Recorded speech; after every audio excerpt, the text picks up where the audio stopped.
They're amazing clients, aren't they? They are.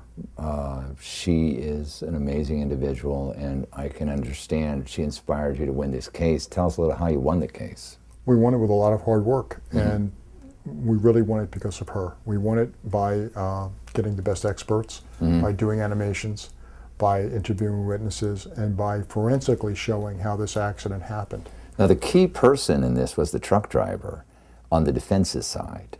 And fortunately, you did a lot of video depositions that we're going to show a few of them where, for example, he admits that he made an illegal turn. So we'll go to that right now. What does it say about making right turns from the right shoulder, or making U-turns from the right shoulder of the road? Well, that's illegal. So the move that you were making was illegal? No se puede hacer, pero no se debe hacer. It can be done, but one shouldn't do it. I also was amazed when you asked him in this deposition that whose fault it was, and he said what? He blamed my client. He blamed Michelle. And we have a certain segment of that. We'll show that right now.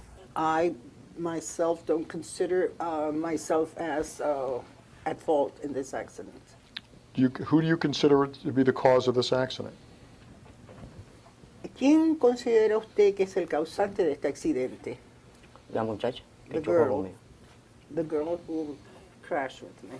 Their position from the beginning was it was her fault, wasn't it? Yes. How did they figure that? I mean, was that just their position because they didn't want to pay, or what was the rationale? Well, Steve, I think, yeah, they didn't want to pay, but ultimately I think what it came down to was she was so badly injured, she had no recollection of the accident. Yes. And I think at the end of the day, they wanted to use that against her. In other words, she wasn't able to explain what she did to avoid the accident. Yeah. And that's what they were going to try to rely on. Unfortunately, it didn't work.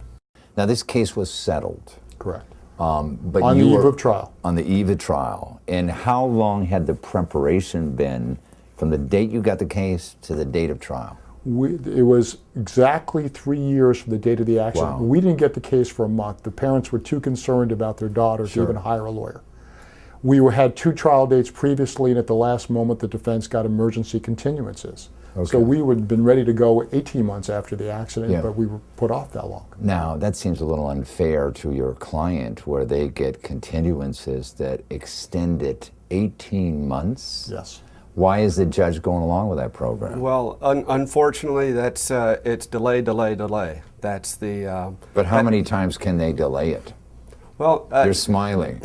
As many as they can, as often as they can. And but doesn't a judge step up finally and say, you know something, this is too many delays? Well, understand that judges have over a thousand cases, and with the foreclosure crisis in Miami-Dade County, they have some 6,000 cases. Yeah. So their calendars are booked.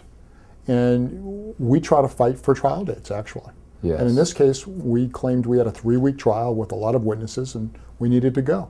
So the foreclosure crisis is causing a crisis with getting other cases heard. Absolutely. Yeah, sure. It's just caused a tremendous influx of cases of litigation into the court system. So, And the insurance companies know that, don't they? sure, of course, and they use that to delay and put off settlements. Now, you said it was settled on the eve of trial. Sunday- tell us Sunday that evening. day what happened. So I got a call from an adjuster Friday afternoon, Yeah. and basically we spoke all weekend long, and on Sunday we finally resolved the case. They came back with an initial lowball offer.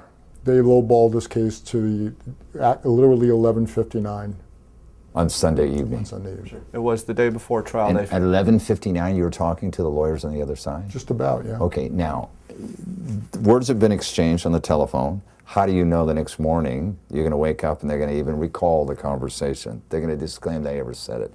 When do you get things in We writing? went in front of the judge the next morning, and I went on the record and announced the settlement and for how much in the terms of the settlement. And this is a confidential settlement? That's correct. Okay, and so then the judge gives you how long to draw it up, so our audience understands how this works. We drew it up that day. You do? And part of the settlement is obviously they got to pay within a certain period of time. Correct, and that's part of the terms of the settlement agreement. And obviously they paid. They've paid and it has been funded, yes. But there are people that write up settlements that don't pay within that period of time, right? We've had it this year. We've had to go into court a number of times to enforce settlements where we get attorney's fees, costs, and interest for making them pass. Yeah, well, you guys did an outstanding job, and I'm glad you did because Michelle's a great person. So's her dad. And thank you very much for being on the program. Really Thank you appreciate for it. having us. Nice to be here. Thanks for joining us. You can get more information about our guest and the issues at insiderexclusive.com.